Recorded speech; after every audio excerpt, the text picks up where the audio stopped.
누가복음 8장 5절로 15절 말씀까지 우리 한 절씩 교독하고 마지막 절 합독하도록 하겠습니다. 누가복음 8장 5절로 15절까지 한 절씩 교독하겠습니다. 씨를 뿌리는 자가 그 씨를 뿌리러 나가서 뿌릴새 더러는 길가에 떨어짐에 밟히며 공중의 새들이 먹어버렸고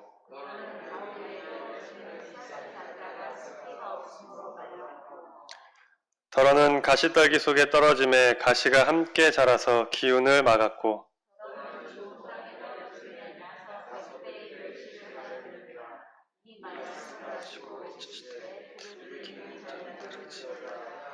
제자들이 이 비유의 뜻을 물으니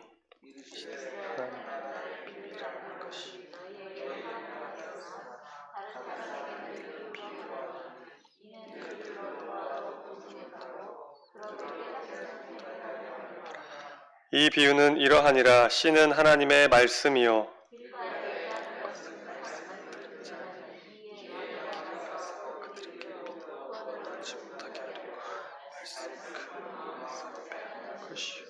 바위 위에 있다는 것은 말씀을 들을 때에 기쁨으로 받으나 뿌리가 없어 잠깐 믿다가 시련을 당할 때에 배반하는 자요.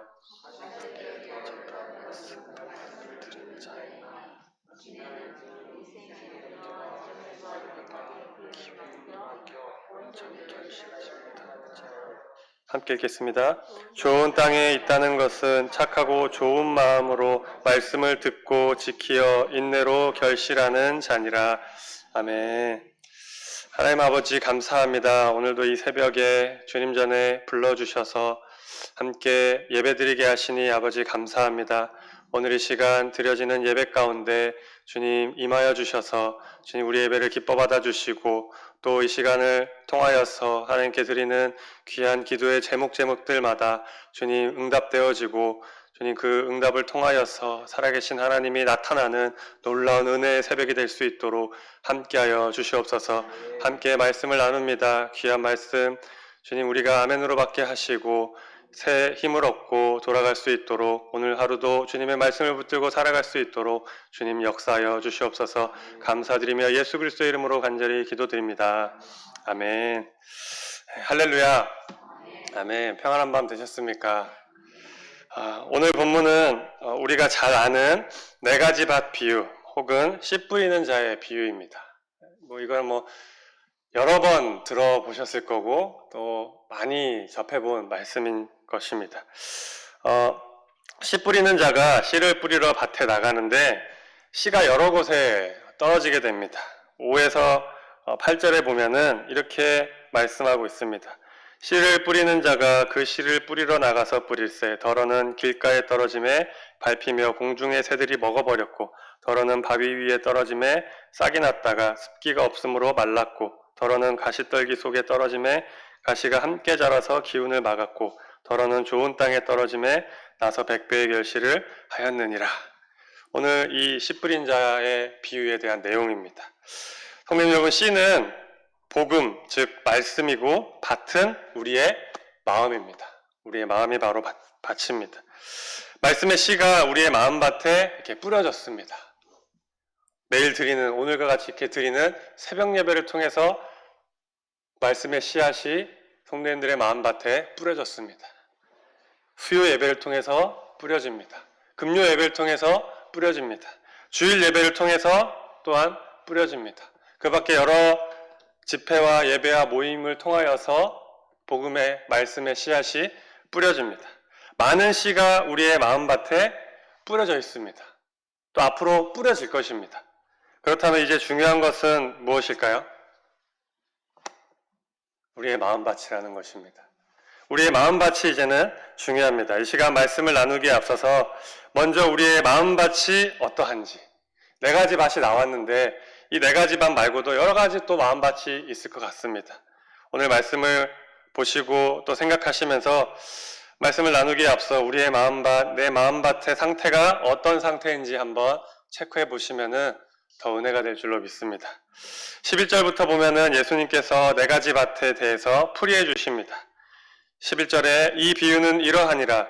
씨는 하나님의 말씀이요. 12절에 길가에 있다는 것은 말씀을 들은 자니 이에 마귀가 가서 그들이 믿어 구원을 얻지 못하게 하려고 말씀을 그 마음에서 빼앗는 것이요 라고 예수님께서 길가에 대해서 말씀해 주고 계십니다.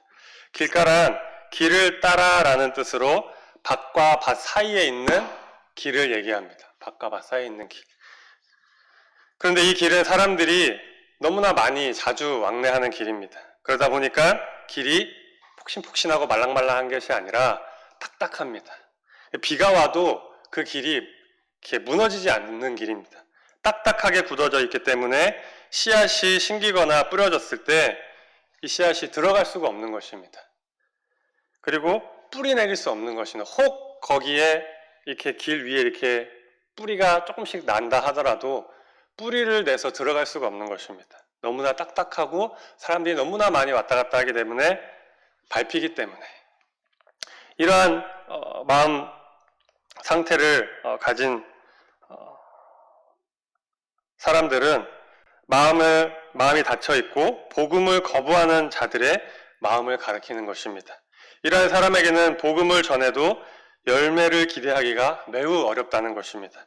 그리고 이들이 복음의 열매를 맺지 못하는 또 다른 이유가 하나 더 나오는데 그것은 5절 말씀해 보니까 공중의 새들이 와서 씨앗을 먹어버렸다고 말씀하고 있습니다. 공중의 새란 공중권세를 잡은 마귀 곧 사단을 의미합니다.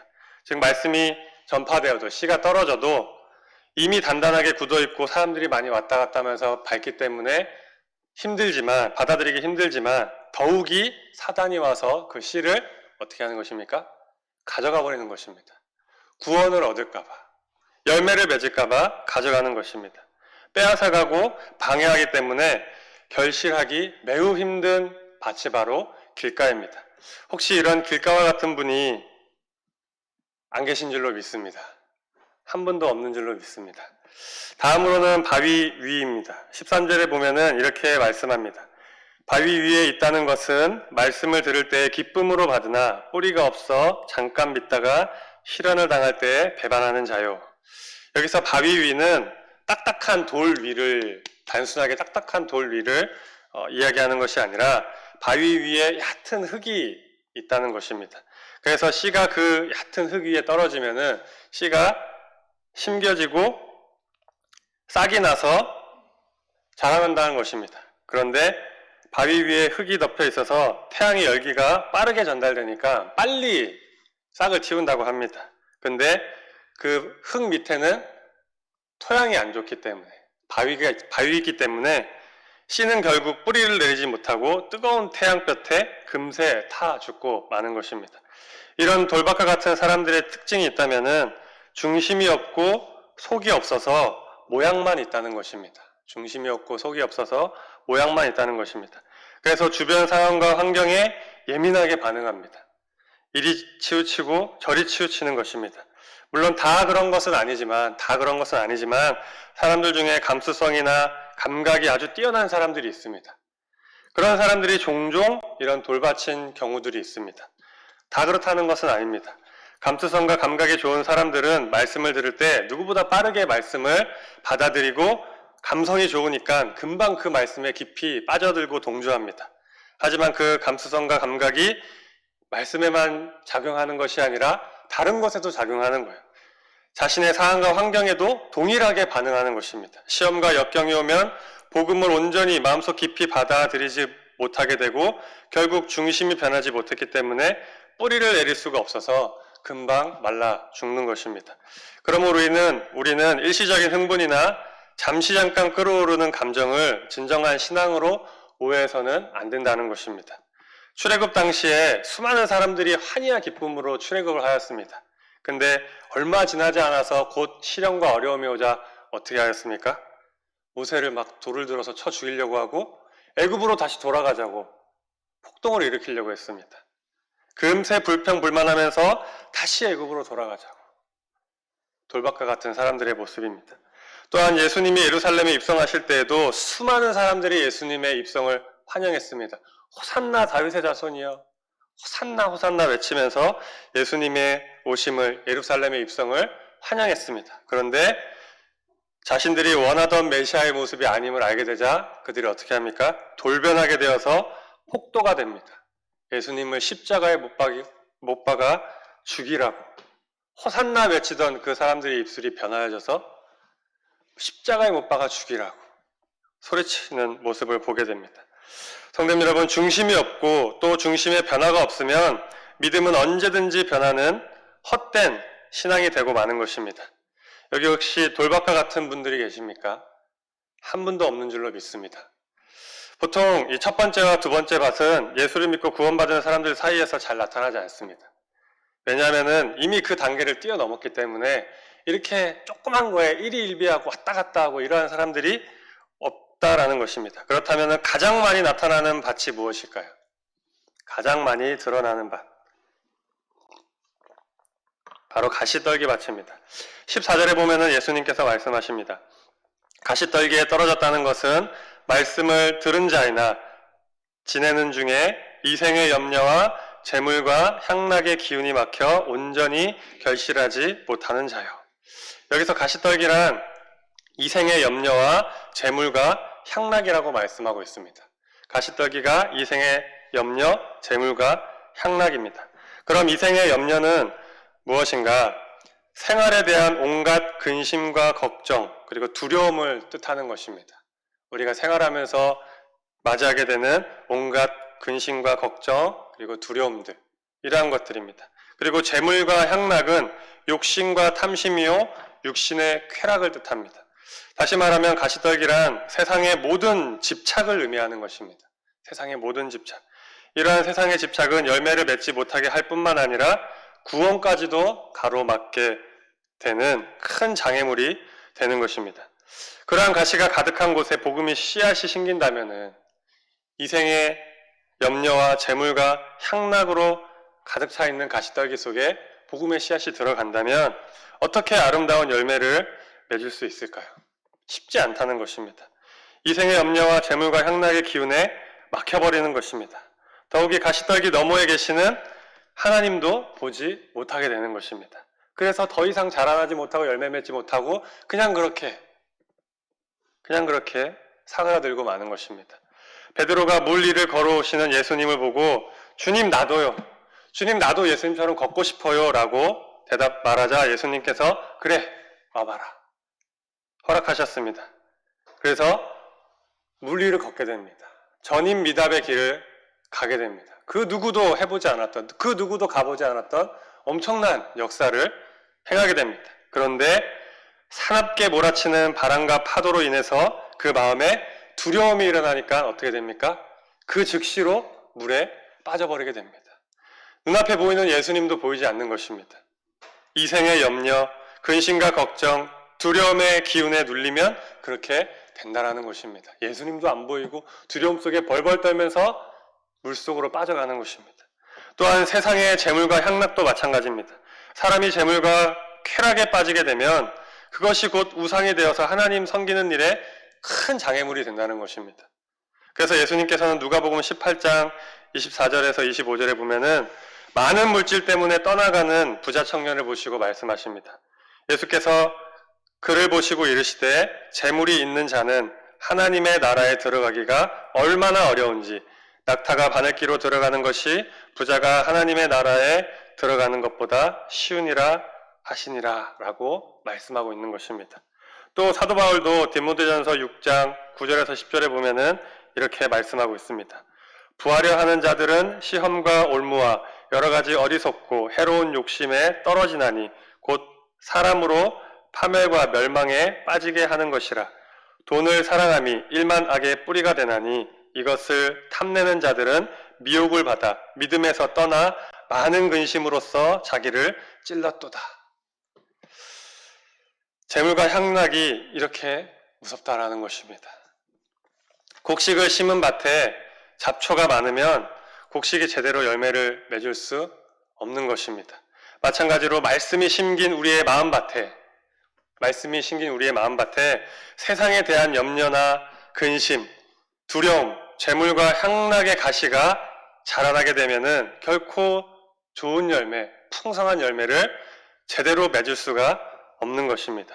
그러므로 가시떨기를 걷어내고 말씀을 온전히 받음으로 풍성한 열매를 맺을 수 있도록 우리 성도님들은 우리의 마음을 잘 관리할 수 있어야 한다는 것입니다. 그리고 영적 알곡이 잘 자랄 수 있도록 말씀과 기도라는 영적 비료를 풍성하게 준비하고 공급해야 한다는 것입니다. 내 마음밭을 기름지게 하기 위해서는 다른 곳으로 하는 것이 아니라 영적인 비료, 말씀과 기도라는 이 영적인 비료를 늘 준비하시고 풍성하게 공급해 놔야 한다는 것입니다. 특히 아까도 처음에 두 번째 밭에서 말씀드렸듯이 감수성과 재능이 풍부하다고 자부하는 분일수록 이러한 영적 노력을 더 열심히 하셔야 됩니다. 왜냐하면은 그런 분들은 토양이 너무 좋은 거예요. 마음밭이 너무나 좋기 때문에 말씀이 떨어지면은 바로 흡수하는 것입니다. 밭이 기름지기 때문에 가시 또한 더 무성하게 자라는 것입니다. 더 공격이 심한 것입니다. 그렇기 때문에 가시를 치워내고 말씀과 기도의 영적 비료를 늘 준비하시고 공급해 주시기를 바랍니다. 가시를 걷어낼 때 가시에 찔리기도 하고 긁히기도 하고 더욱이 피가 나기도 할 것입니다. 그냥 손쉽게 가시를 걷어낼 수 있는 것이 아닙니다. 피가 나기도 하고 긁히기도 하고 찔리기도 할 것입니다. 힘들고 어려운 작업이 될 것이지만 열매를 바라보며 농부가 수고하듯이 우리 성도님 여러분 나아갈 수 있기를 축복합니다. 마지막으로 우리가 잘 아는 옥토입니다. 8절에 보면은 더러는 좋은 땅에 떨어짐에 나서 100배의 결실을 하였느니라 라고 말씀하고 있습니다. 15절의 그 해석을 주님께서 말씀해 주시는데 좋은 땅에 있다는 것은 착하고 좋은 마음으로 말씀을 듣고 지키어 인내로 결실하는 자다라고 말씀하고 있습니다. 성도님 여러분, 좋은 땅, 옥토 이게 들으면 어떤 마음이 드십니까? 나는 절대 그렇게 될 수 없습니다. 나는 그런 거 원하지 않습니다. 이런 마음이 드십니까? 나지. 내가 그렇게 되고 싶지. 내가 그렇게 되고 말 거야. 이런 마음이 들지 않으십니까? 우리 성도님 여러분, 좋은 땅, 옥토가 될 수 있기를 축복합니다. 좋은 땅이란 말씀을 듣고 지키어 인내하는 마음입니다. 이것이 바로 풍성한 열매를 맺는 조건이라는 것입니다. 그런데 가끔 우리가 착각할 때가 있습니다. 말씀의 씨가 옥토에 좋은 땅에 심기면 땅이 좋으니까 그냥 막 쑥쑥쑥쑥 자라날 거라고 생각합니다. 근데 그것이 아니라는 것입니다. 오늘 말씀해 보니까 그것이 아니라는 거예요. 그냥 땅이 좋다고 그냥 심어놓고 가만히 있으면 막 자란다는 게 아니라는 것입니다. 수고가 옥토의 관리가 필요하다는 것입니다. 15절에 보면 예수님께서도 그렇게 말씀하십니다. 좋은 땅은 착하고 좋은 마음이다. 기름진 땅이다. 옥토다. 그런데 말씀을 듣고 지키어 인내해야 된다라고 말씀하고 있습니다. 특히 여기서 인내가 아주 중요합니다. 우리는 말씀을 듣기는 잘합니다. 아멘, 아멘. 말씀을 사모합니다. 예배 자리로 나옵니다. 또 들은 말씀, 읽은 말씀을 듣고 읽음으로 은혜를 받고 그 말씀대로 살려고 노력합니다. 지키려고 노력합니다. 그러나 어려움이 닥쳐오고 환난과 고난이 닥쳐오면은 끝까지 인내하지 못하는 모습이 우리 가운데 있다는 것입니다. 끝까지 인내하지 못하고 말씀의 실을 지키지 못할 때가 많다라는 것입니다. 그래서 이 인내가 아주 중요한 것입니다. 우리가 말씀대로 살려고 하면은 반드시라고 할 정도로 시험과 유혹이 다가옵니다. 온갖 일들이 생겨납니다. 별것도 아닌 일인데 공격해 오는 것입니다. 그것은 마귀가 그렇게 하는 것입니다. 그냥 두면은 열매 맺을 것 같으니까 말씀을 너무 잘 듣고 지키니까 금방 열매를 맺을 것 같으니까 그러면 자기한테 손해니까 다 천국 가버리면은 자기가 해야 될 일이 없어지니까 자기 해야 할 일 너무 열심히 하는 거예요. 이 마귀가 어떻게 해서든지 막아서는 것입니다. 마찬가지로 농부가 농사를 지을 때 때로는 비가 안 와서 가뭄이 오고 때로는 비가 너무 많이 와서 홍수가 나기도 하는 것과 같습니다. 하지만 그런 때라도 농부는 포기하지 않습니다.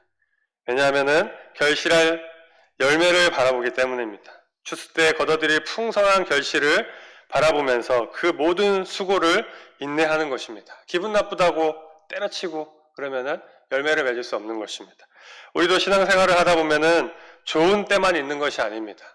기쁘고 즐거운 일만 계속해서 있는 것이 아닙니다. 어려움이 닥칠 때가 있는데 그때 신앙의 결실을 바라보면서 끝까지 우리 성도님 여러분 끝까지 믿음의 그 씨를, 복음의 씨를 믿음으로 인내하면서 잘 간직할 수 있기를 축복합니다. 세상 사람들은 모든 일에 급하고 서두르는 경향이 있습니다. 우리나라는 그게 더 심합니다. 얼마나 급한지 문화가 생겼습니다. 빨리빨리 문화가 있습니다. 그래서 광고들을 보면은 그러한 광고들이 굉장히 많습니다. 며칠 완성, 3일 완성, 7일 완성, 진짜 막 심각하게 광고하는 데는, 과장 광고하는 데는 1시간 완성. 들어보셨죠? 속성밥, 단기 코스, 이러한 말들을 많이 사용합니다. 빨리 결과에 도달할 수 있게 만들어주겠다. 빨리 실적을 뽑아낼 수 있게 해주겠다. 이러한 의미입니다. 하지만 신앙의 세계에서는 며칠 완성, 속성, 단기 코스, 신앙의 세계에서는 이런 것이 있을까요? 없을까요? 구원받는데 며칠 완성. 하나님의 은혜 받는데 단기 코스. 이런 게 있을까요? 신앙의 세계에서는 꾸준히 말씀을 지키며 끝까지 인내로 연단받는 사람만이 정금과 같이 나아가는 줄로 믿습니다. 좋은 열매를 맺게 되는 줄로 믿습니다. 그렇기 때문에 지금 힘들고 어렵고 괴롭더라도 후에 풍성히 맺을 열매를 바라며 인내해야 하는 사람이 바로 우리 그리스도인이라는 것입니다. 그것이 좋은 밭, 옥토가 되는 조건이라는 것입니다. 그러므로 우리 성도님 여러분, 오늘 당장 열매를 거두려는 조급한 생각을 잠시 내려놓을 수 있기를 바랍니다. 며칠 기도했다고, 며칠 말씀대로 살아봤다고 열매가 없고 응답이 없다고 불평하는 태도는 옳지 않은 태도입니다. 올바른 신앙의 모습이 아니라는 것입니다. 왜냐하면 하나님은 우리에게 잠시 뜨겁다가 식어버리는 기복적 신앙을 원하시는 것이 아니라 평생 지속되는 뚝배기처럼 숯불처럼 오래가는 믿음을 요구하신다는 것입니다. 우리가 그리할 때 하나님께서는 믿음의 풍성한 열매와 약속된 생명의 면류관을 우리 머리 위에 씌워 주실 줄로 믿습니다.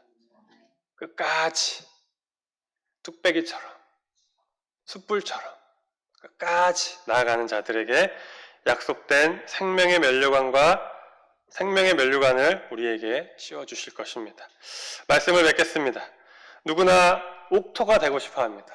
옥토가 되고 싶어 하지 않는 사람이 없습니다. 누구나 옥토가 되고 싶어 합니다. 하지만 옥토는 아무나 되는 것이 아닙니다. 오늘 말씀해 보니까 옥토는 아무나 되는 것이 아니더라고요. 옥토의 조건을 만족해야 옥토가 되는 것입니다. 이제 옥토가 되려면 길가와 같이 딱딱하고 굳어진 마음을 깨뜨리고 뒤집어 엎어야 됩니다. 그 딱딱해진 마음을 부드럽게 만들어야 하는 거예요. 그리고 크고 작은 돌들을 다 드러내야 됩니다. 그냥 그걸 뒀다가는 뿌리를 내리지 못하는 것입니다. 그 돌들을 무겁고 힘들지만 다 드러내야 하는 것입니다. 그리고 잡초와 무성하게 자란 가시떨기들을 우리의 삶 속에서 걷어내야 됩니다. 그래야 우리가 바라는 옥토가 되는 것입니다. 사랑하는 우리 은작교회 성도님 여러분, 굳어진 땅을 깨뜨리고 돌들을 골라내고 가시떨기들을 제거하는 것 쉬울까요? 땀이 나고 힘들고 괴롭고 가시에 찔리고 손이 부르트고 피가 날지도 모르는 일입니다. 온몸이 아플 것입니다. 하지만 그 모든 수고를 인내하며 감당할 때 좋은 땅 옥토가 되어서 풍성한 열매를 맺게 될 줄로 믿습니다. 그래야 이 세상 달려갈 길을 다 마치고 난 후에 디모데후서 4장 7절에서 8절 말씀과 같이 멋지게 고백하는 우리 성도님들이 되셨으면 좋겠습니다. 7절에서 8절에 이렇게 말씀합니다. 나는 선한 싸움을 싸우고 나의 달려갈 길을 마치고 믿음을 지켰으니 이제 후로는 나를 위하여 의의 면류관이 예비되었으므로 주 곧 의로우신 재판장이 그 날에 내게 주실 것이며 내게만 아니라 주의 나타나심을 사모하는 모든 자에게도니라. 아멘. 우리가 끝까지 믿음의 달려갈 길을 다 마치고 난 후에 풍성한 열매로 하나님 앞에 나아갈 때 나뿐만 아니라 함께 신앙생활한 모든 사람들이 주님께서 예비하신 면류관을 얻게 될 줄로 믿습니다. 우리 성도님 여러분, 오늘 하루를 지내시면서 우리의 마음밭을 잘 가꿀 수 있기를 바랍니다. 훅훅 들어오는 것이 너무나 많습니다. 훅훅 들어오는 게 그냥 대놓고 들어옵니다. 그럴 때마다 마음을 잘 다스리시면서 난 옥토인데, 내가 옥토인데 인내해야지, 말씀을 듣고 지켜야지, 이러한 마음을 가지시고 마음을 잘 가꾸셔서 오늘 하루도 온전히 주님 안에서 승리하시기를 주님의 이름으로 축복드립니다. 아멘. 우리 함께 기도하겠습니다. 하나님 아버지 감사합니다. 하나님, 오늘 네 가지 밭 비유를 통하여서 우리의 마음밭을 다시 한번 살펴보았습니다. 주님, 우리의 마음밭이 옥토가 되기를 소망합니다. 주님의 말씀을 듣고 지키어서 인내함으로 풍성한 열매로 나아가기를 간절히 소망합니다. 우리의 생각과 마음을 지켜주시고 우리의 상황과 환경들을 주님 도와주셔서 우리가 마귀에게 지지 않게 하시고 전신갑주를 입음으로 말씀을 붙들고 그 싸움에서, 영적 싸움에서 승리하며 나아가는 우리 사랑하는 은주의 모든 성도들이 다 될 수 있도록 주님께서 개입하여 주시고 간섭하여 주시고 역사하여 주시옵소서. 오늘도 주님 앞에 간절히 구하는 기도의 제목들이 있습니다. 주님, 그 기도의 제목들 하나하나 주님께서 들어주시고 아버지 응답하여 주셔서 속히 그 모든 것들이 이루어져서 우리의 마음이 시원케 되고 그 일을 통하여서 하나님의 영광이, 하나님을 자랑하고 하나님을 나타내는 일이 우리의 삶 가운데, 우리의 입술 가운데 있을 수 있도록 주님, 우리의 기도 제목들을 사용하여 주시옵소서. 감사드리며 예수 그리스도의 이름으로 간절히 기도드립니다. 아멘.